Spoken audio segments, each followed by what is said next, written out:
All right, so we're doing a quick little front brake job on Natalie's Miata, and I did buy her another little special thing for this car, so we're gonna get into that right after the front brakes as well. I may be doing the other thing on my own while she does this, but I will reveal it afterwards. Anyways, it's kind of a easy mod to kind of install, so let's get all this stuff taken off and put on the new rotors, brakes, and this thing should feel pretty good afterwards. I'm going ahead and getting all of the bolts at the back of the caliper loose for Natalie to just go ahead and unscrew all of these, and I'm gonna have her do this side.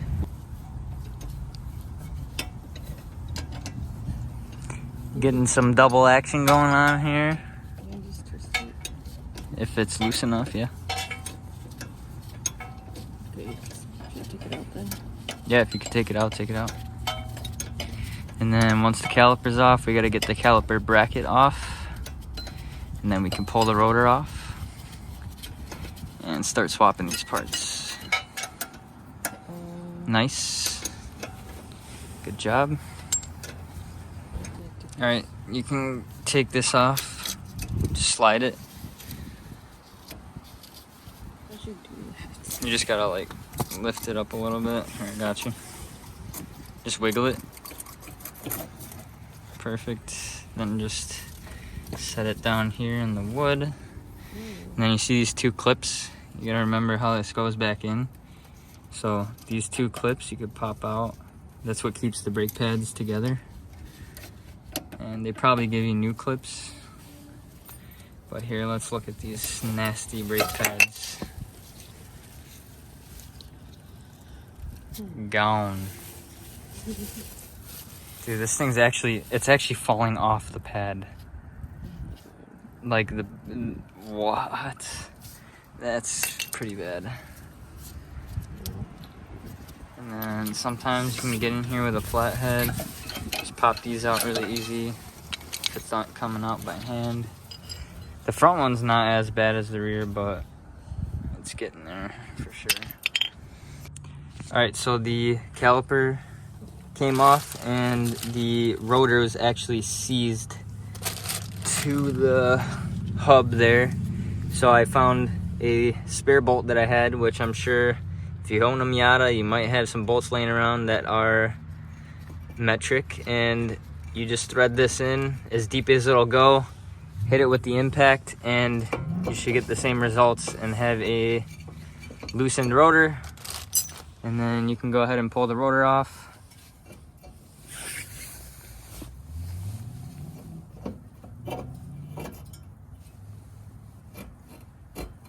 You got it.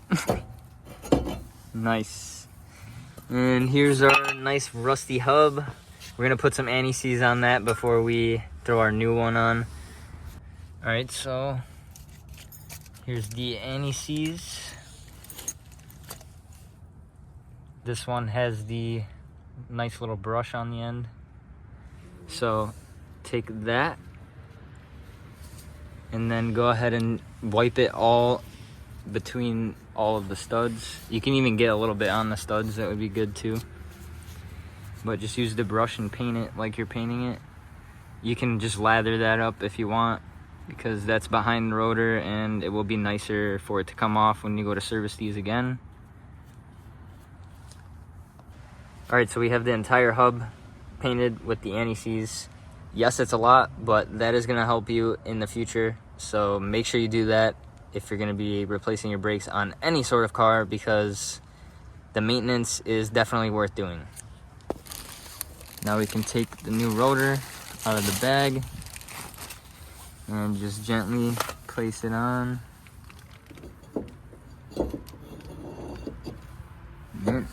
Try not to touch this too much. Just touch like the middle. And then we're gonna put the brake caliper bracket back on, and then before we put that on, we'll put the brake pads in. Okay? Cool.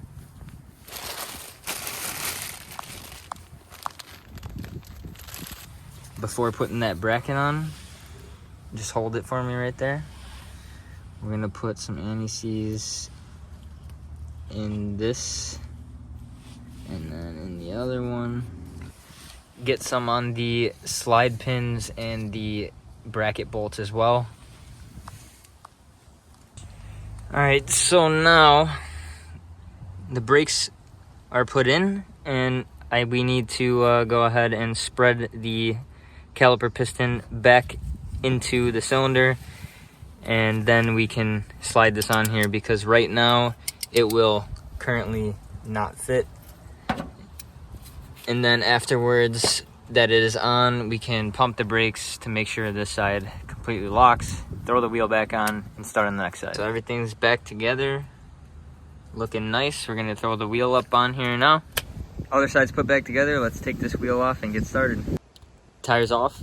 Now it's time to go ahead and get the caliper bolts off and start again. Next caliper off. Now we can take out the pins to the caliper.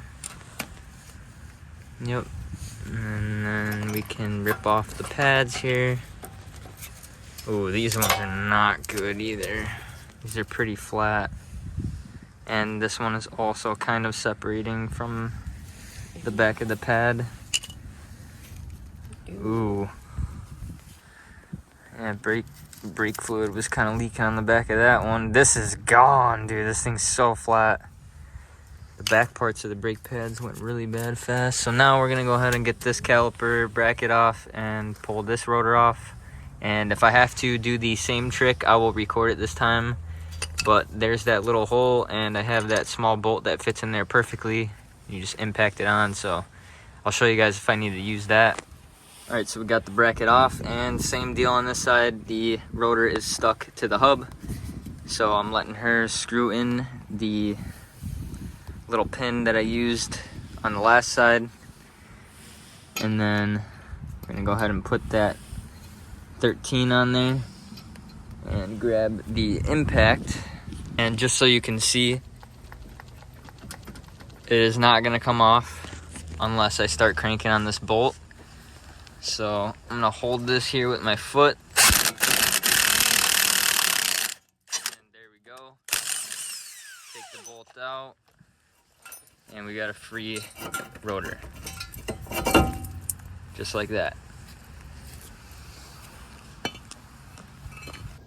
Probably should have did this while everything was off, but I'm gonna go ahead and decide to paint this with some silver high heat paint, because yeah, we don't want this contaminating the new rotor and it'll immediately get rusty. So at least this will protect it for a little bit. Got it masked off here, as you can see, with some little cardboard paper, and we're just gonna hit this kind of lightly, and it should be good. Nice little metallic.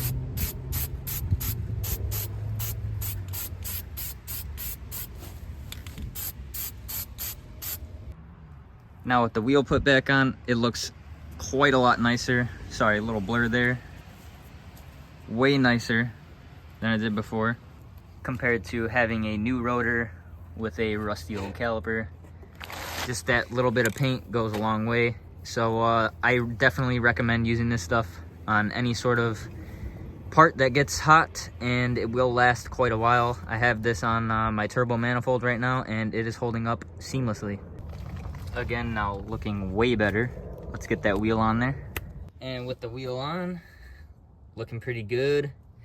Hopefully we can get to doing the other items soon, but it was raining a little bit, so we pulled out the tarp and we were kind of hiding underneath it for a little bit, but it stopped raining, and maybe we'll hop into doing that.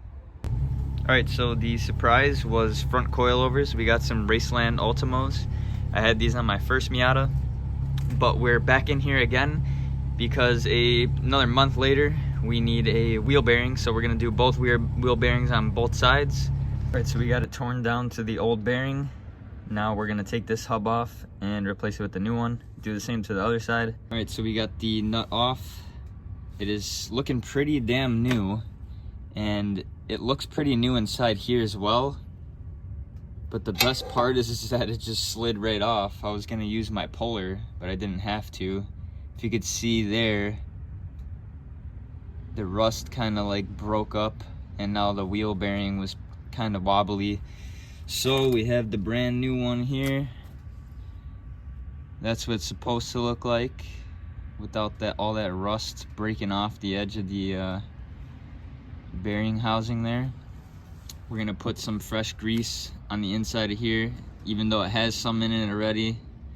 And then we're gonna lather this up with some as well, just to make sure we have maximum wheel bearing power there. Alright, so we have those fresh bearings. We got the new wheel bearing on there, greased up, and all I need to do is get this little indent back in the nut. And then we need to go ahead and replace the upper control arm, because we got brand new ones that have some new ball joints in them. I wasn't gonna get the ball joint separately for this car just because the arm itself is kind of messed up and it's all nasty.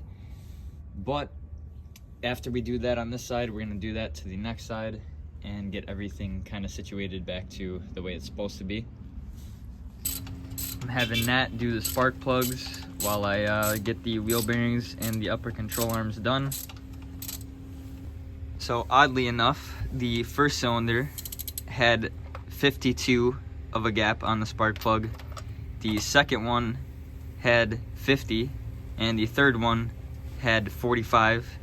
And right now I'm gonna pull the fourth one and see what that one has. All right, so we got the valve cover off for the first time as well. I'm gonna go ahead and pull this seal off of this and get the new one put on there after we clean this up a little bit there. We're taking a break on the wheel bearings for now. At least the driver's side is done. I'm gonna continue on the passenger side after we get this valve cover put back on and everything is bolted back together. Got the cam angle sensor out now. We're gonna go ahead and take the O-ring off, replace that, and get some RTV laid in the corners of each cam, and also back there with the valve cover all put back together and sealed up, as well as the cast. Now we can go ahead and replace the upper control arms. I did the passenger side already, but I wanted to show you that this bolt is super long, and you will have to take out the sway bar bolt here on the driver's side. The other side I was able to get away with it without doing that, but this bolt needs to slide all the way back. This washer will also stop it, so keep the washer there. And as you see, it goes through the sway bar end link bracket all the way towards the front. You can leave the bolt there and pull out your control arm, replace it. You will have to unbolt the coilover, which I did through the top already. And then you don't really have to take the full thing out, but I'm gonna take the full thing out just to make it easier for myself. But you could just loosen that bolt instead of loosening the top and then slide the arm out from underneath. But I prefer to just take the coil out and do it that way. Both sides are now looking spiffy again with that new upper control arm in there. It'll definitely save the wheel bearing some more time. But now that everything is done, I'm just gonna throw this wheel back on real fast, and we're gonna drain the oil, get the oil filter off, and then tomorrow we're gonna go ahead and get that alternator out of there because it recently just gave up. So let's snap to tomorrow. I have the old alternator out now, and I just returned it as a core. I got the new one here. Had to go ahead and shave down this little washer and a little bit on the back of here just so the bottom bolt could fit in properly, because the mounting point was too big for this alternator, which I think is an NB alternator. They use the same 1.8 to 1.6, but you do have to make a small modification there. I'm gonna throw this in now, and hopefully everything's good with the car. Everything is in the car now, back and bolted up. I have my little voltmeter thing in here. So the battery is at 12.3, and it should be around 14.2. Perfect. With all accessories on, it should be around 13.8 maxed. Brake pedal as well. Air.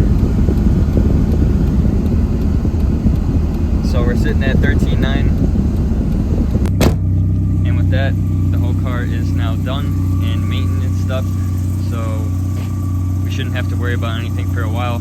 The only thing we really didn't touch is the coolant, but I checked it, it looked nice, so we're still good on that.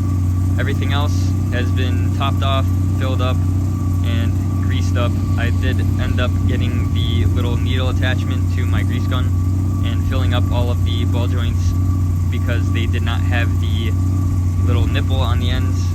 So we went ahead and bought that and got this done as well. So if you enjoyed the video or this helped you out in any sort of way, make sure to leave a like and comment down below what we helped you in your situation do. And I'll see you guys in the next one. Peace.